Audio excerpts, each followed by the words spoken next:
conoce como de doble efecto, pero sí me gustaría mucho su punto de vista sobre esto, abordar la doble carga en esa etapa temprana de la vida.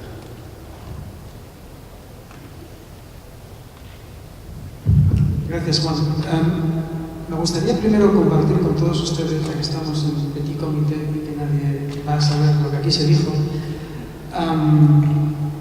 Antes señalé que por primera vez en la historia de UNICEF la prevención del sobrepeso y la obesidad forma parte de nuestro programa de nutrición materno-infantil. Y quiero compartir con ustedes que esta no es una decisión fácil. No ha sido fácil para UNICEF, por ejemplo, convencer a algunos de los donantes que nos apoyan que UNICEF va a utilizar recursos humanos y financieros para prevenir el sobrepeso y la obesidad en niños, mientras tenemos todavía 150 millones de niños con desnutrición crónica y 50 millones de niños con desnutrición aguda. Es más un problema de comunicación que lo es programático, pero quiero llamar también su atención sobre este hecho. En América Latina están especialmente sensibilizados en este momento con la prevención del sobrepeso y la obesidad, pero esa no es necesariamente la situación en el resto del mundo. También hemos cambiado otra cosa, hemos cambiado la forma en la que hablamos sobre la alimentación, y de hecho la alimentación y la nutrición en los primeros años de vida. Y ya no tenemos programas de alimentación en la infancia y en la primera alimentación en la infancia, infant and child feeding. Tenemos early childhood nutrition, es decir, nutrición en los primeros años de vida. No es solamente un cambio de palabras, es un cambio conceptual. Estamos convencidos de que hay una serie de intervenciones que previenen la malnutrición en todas sus expresiones, sea la desnutrición crónica, sea la desnutrición aguda, sean las deficiencias de micronutrientes, sea el sobrepeso y la obesidad. Y que muchas de esas intervenciones, la inmensa mayoría de esas intervenciones, son fundamentalmente impactantes en los primeros años de vida. Creo que una dimensión de nuestro trabajo en la que no hemos puesto suficientemente el acento en el pasado es la alimentación durante el embarazo. La alimentación durante el embarazo que nos ayude a que no tengamos niños con un déficit de peso al nacimiento, pero que tampoco tengamos niños que estén predispuestos al sobrepeso y a la obesidad. Que todos los niños en los 2 primeros años de vida tengan acceso a una alimentación sana, que empieza con la lactancia materna exclusiva en los primeros 6 meses de vida, y después una alimentación de complementaria, que ayude a crecer sanos, fuertes a los niños. Este dato que les he mencionado antes, de la diversidad alimentaria en los 2 primeros años de vida, es un dato que no tienen que olvidar. En los países de renta baja y renta media, menos del 25% de los niños de 6 a 24 meses consumen 4 o 5 grupos alimentarios diariamente. La inmensa mayoría de los niños de 6 a 23 meses en el mundo están creciendo con 1, 2, 3 grupos de alimentos. Y creo que el punto de la doble carga es fundamental. Me parece como terminología un poco técnico a la hora de comunicar, pero es fundamental. Es fundamental saber comunicar que un niño con desnutrición crónica o un niño con sobrepeso o obesidad es un niño malnutrido, un niño que no está creciendo bien, que por lo tanto merece toda nuestra atención.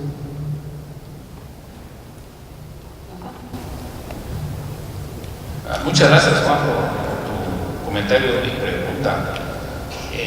En los Estados Unidos realmente el problema es sobrepeso y obesidad desde la infancia hasta los adultos. Entonces, en la división nuestra tenemos un grupo que se encarga de trabajar directamente con obesidad y el grupo nuestro de trabajar en el resto de nutrición. Entonces, muy curioso, pero no hay guías alimentarias para los niños desde el nacimiento hasta los 24 meses de edad en los Estados Unidos. No existen. Van a salir en el 2020.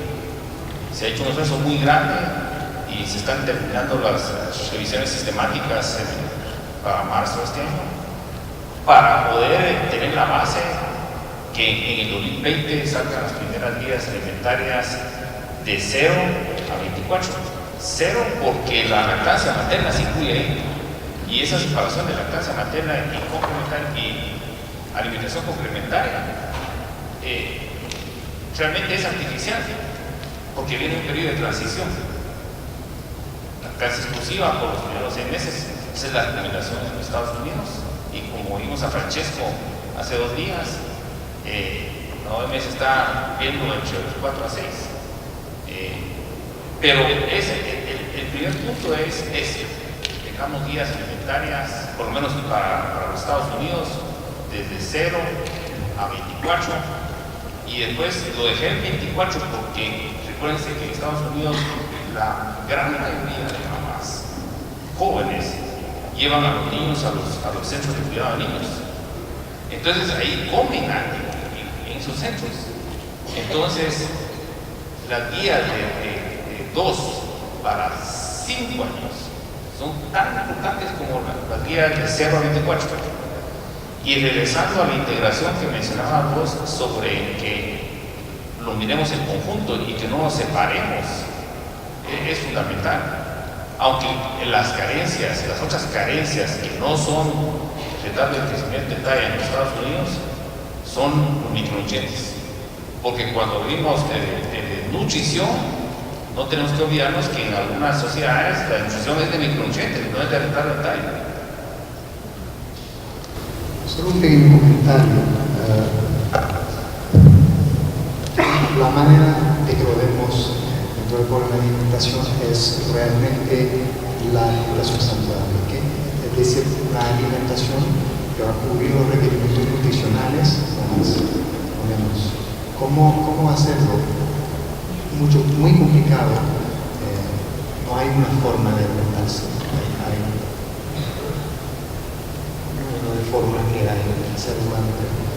Lo que nosotros estamos haciendo es estudiar con alimentos disponibles localmente cuánto cuesta una dieta saludable que cubre los requerimientos nutricionales, y con esto influenciar políticas públicas para que los programas tomen en cuenta no solo cuánto cuesta, incluido para los menores de 2 años, pero también quién son los más vulnerables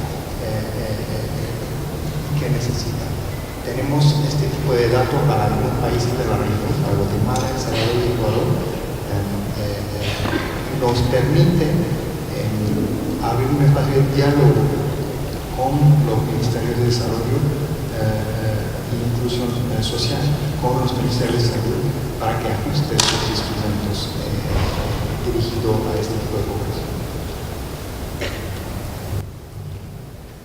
Tal vez, Juan, redundando en un último pensamiento que se me ocurre, es que históricamente ya hemos contribuido a crear una división artificial entre los niños con desnutrición crónica y los niños con desnutrición aguda, hasta el punto de que hemos creado 2 comunidades a veces de trabajo. Tenemos gente que trabaja en prevenir la desnutrición crónica y gente que trabaja en prevenir la desnutrición aguda y tratarla. No tendría que ocurrirnos lo mismo con la prevención del sobrepeso y la obesidad. Tenemos que adoptar una visión mucho más integrada de qué es lo que el niño necesita en los primeros años de la vida. Gracias. Adelante. Buenas tardes. Mi nombre es Andreina Soria y vengo de Bolivia. Realmente felicitar a los panelistas por las brillantes exposiciones y el brillante diálogo que hemos escuchado. Sin embargo, creo que como países, sobre todo hablo por Latinoamérica, es muy importante que si bien los técnicos nos reunimos, detectamos cómo podríamos tener estrategias para mejorar la situación nutricional en los países, podamos tener el apoyo político de los países. Toda acción, todo esfuerzo que realizamos, si no tiene el respaldo de una decisión política, definitivamente va a tener el resultado que hemos encontrado en este momento. En las décadas del año 90 hemos logrado mejorar los indicadores, sin embargo, de los 90 a fecha hemos visto que hemos retrocedido. Entonces, esos esfuerzos son brillantes, son muy importantes. Tenemos una capacidad técnica y profesional comprometida, una capacidad técnica que día a día está buscando cómo mejorar las intervenciones. Pero si nosotros no contamos con el apoyo y la decisión política de los gobernantes de los diferentes países, definitivamente todos los esfuerzos siempre van a caer en una bolsa vacía. Entonces sería muy importante y me gustaría preguntarles a ustedes que están permanentemente junto con los niveles políticos de los países, si han hecho un cambio de timón para poder negociar con ellos las intervenciones sociales en cada país. Es fundamental, como decía el doctor Flores, un monitoreo permanente de las inversiones que se hacen en los países para llevar adelante estos programas. Entonces, me gustaría a mí saber esto. ¿Cuál va a ser la nueva política que se va a tener para negociar con los gobiernos? Porque es importante que el gobierno sepa que si no hace una inversión importante en la parte social, educación y salud, realmente no va a poder ayudarles para tener programas sostenibles. Los gobiernos priorizan todas las líneas de acción como infraestructura porque se ve. Sabemos que la implementación de proyectos y programas sociales no se ven, son a largo plazo, porque se trata del recurso humano. Entonces, me gustaría consultarles a los panelistas si tienen algún tipo de estrategia para llegar a estos niveles de decisión en nuestros países.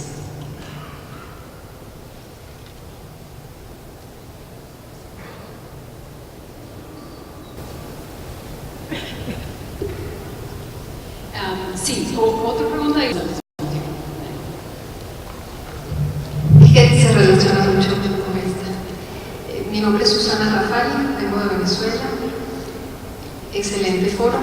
Este foro valía todo el slam. Lo disfrutamos muchísimo. Cuando escuchaba la anterior pregunta y escuchaba a Rafa decir que se requerían compromisos de más profundidad, pensé que parte de la profundidad es inversión. Mucha gobernanza en papel y en estructuras, sin inversión no se concreta nada. Pero el contrapeso de eso es que la mayoría de los países de los que estamos aquí hoy se han destacado muchísimo por la corrupción. Eso es uno.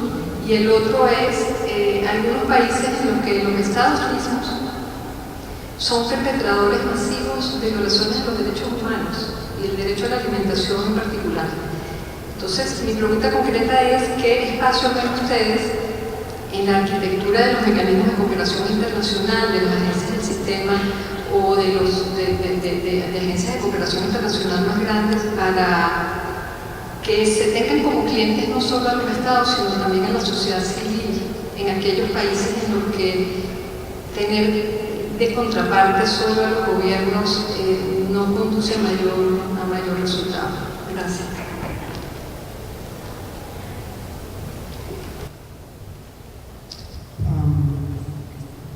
Las dos preguntas están bastante relacionadas y no pretendo tener una respuesta, pero sí puedo tener algunos elementos de estas respuestas. En UNICEF es muy claro para nosotros que la responsabilidad del estado nutricional de los niños y las niñas en un país es la responsabilidad del gobierno, no es la responsabilidad de UNICEF, ni la responsabilidad de los investigadores, ni la responsabilidad de los técnicos. Por lo tanto, el tema de la gobernanza es un tema fundamental. Es una palabra que oímos con frecuencia, pero que no sabemos definir muy bien qué es la gobernanza. Pero la gobernanza tendría que ser la serie de medidas, estrategias, políticas y programas conducentes a la mejora de la calidad de vida de los hombres y mujeres, niños y niñas de un país. Cada vez trabajamos más con los gobiernos, intentando empujarles a hacer lo que tienen que hacer, pero creo que tenemos que desarrollar la misma capacidad de trabajo con los grupos de la sociedad civil. Creo que la gobernanza en todos los países mejora cuando hay una sociedad civil activa, una sociedad civil que vibra y una sociedad civil bien informada. Y también el trabajo con los medios de comunicación es importante. Tener una prensa libre, lo primero es importante, y después trabajar con esa prensa para que haga partícipe a la población de sus derechos y de la importancia de la nutrición. Creo que el tema de la gobernanza es un tema fundamental, como ha sido repetido por un buen número de ponentes estos días. Gracias. Cuanto a la primera pregunta, yo creo que hay todavía un compromiso político bastante fuerte en cuanto a la nutrición de la región. Lo que falta a veces es el compromiso financiero en algunos de los países y la voluntad política entre las diferentes instituciones involucradas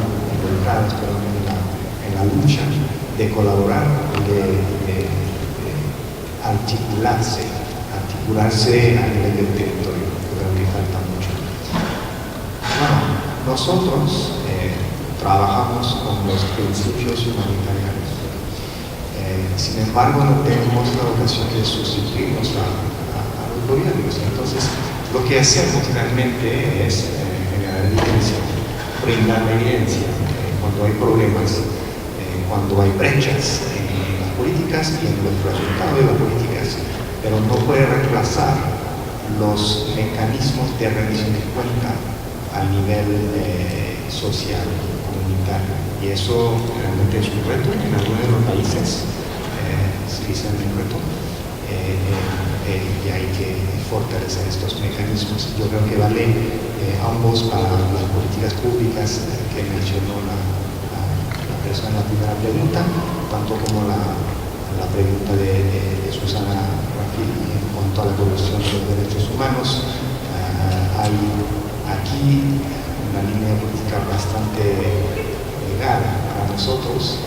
Somos Agencia de Naciones Unidas, nuestros juntas ejecutivas están formadas en los países miembros, incluidos los países de la región. Entonces nosotros rendimos cuenta a estos países. Tenemos una independencia de acción aquí, no tomamos orden, sin embargo tenemos que respetar la soberanía de los gobiernos en la región.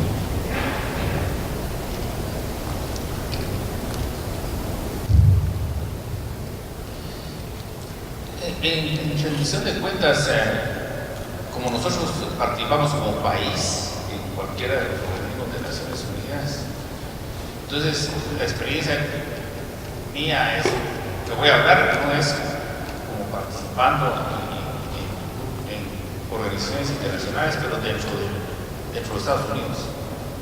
Es realmente interesante e importante la interacción con los grupos de la sociedad civil, como las asociaciones de consumidores, juegan un papel muy importante en los Estados Unidos. Influyen en la política, influyen en el Congreso y pueden dirigir recursos por el poder que tienen de convocatoria con sus asociaciones a través de los 50 estados y territorios. Esa es una cosa. La otra es que hay muchas ONGs en los Estados Unidos que velan por nutrición y que influyen en el Congreso para que eventualmente haya una decisión política, pero más importante que la decisión política es la asignación presupuestaria, porque podrá haber muchas decisiones políticas, pero si no tienen presupuesto, no van a haber programas. Última pregunta.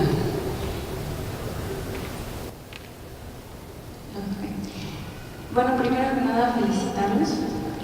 Fue un foro bastante interesante como para concluir el congreso. Mi nombre es Jimena, vengo de la Universidad Autónoma de Querétaro de México, soy nutrióloga. Y bueno, creo que en general nos ha quedado bastante claro durante el congreso, hemos visto todas las políticas y todas las estrategias que se tienen que hacer. Pero a mí, con varias opiniones también de colegas, quisiéramos por último saber un poco más aterrizado qué es lo que ustedes nos sugieren a nivel de nuestras áreas de trabajo, qué es lo que nosotros podemos hacer, porque yo estoy motivada después de haber escuchado todo esto, me quiero ir al súper a pegar las etiquetas de Chile a todas las cajas de azucaritas, de verdad, pero sé que no se puede hacer, entonces me gustaría una última opinión de cómo podemos aterrizar más esto en nuestras áreas de trabajo. Y por último también quisiera saber su opinión acerca de una política, que se ha hablado un poco de esto, una política acerca de las oportunidades de empleo para los nutriólogos, porque somos muchos nutriólogos, en México hay millones de egresados de nutriólogos que están teniendo muy pocas oportunidades de empleo y creo que somos pues material humano que queremos trabajar y queremos apoyar en esto, y no se nos da la oportunidad en muchos lados.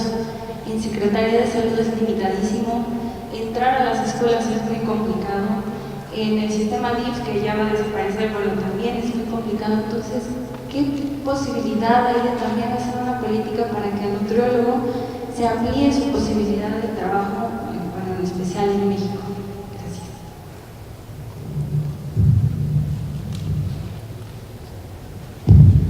Cuando regrese a Estados Unidos, a Nueva York, probablemente una imagen, Juan, que me voy a llevar de este congreso es la cantidad de gente joven que he visto en este congreso, y es algo que es un motivo para la esperanza, para una gran esperanza. Al mismo tiempo también escucho la pregunta que acabamos de oír, es decir, ¿qué futuro profesional ofrecemos a los jóvenes profesionales de la nutrición? Yo les animaría sobre todo a reflexionar sobre cuáles son las respuestas fundamentales que están buscando, cuáles son las preguntas fundamentales que están buscando una respuesta en mi país, y cómo contribuyo yo con mis estudios y con mi investigación a responder a esas preguntas. Uno. Y dos, los resultados que obtengo en mis investigaciones, ¿cómo los voy a comunicar para que no se queden dentro de los muros de la universidad? Entonces, eso es muy importante. También es muy importante saber qué está ocurriendo fuera de México. Necesitamos especialistas en nutrición en todo el mundo. Y yo no veo muchos mexicanos trabajando con nosotros fuera de México. Así que una invitación también a que los jóvenes y las jóvenes mexicanas que tienen experiencias y que tienen especialidad en nutrición, que se animen también a trabajar fuera de México, porque los necesitamos fuera del país también.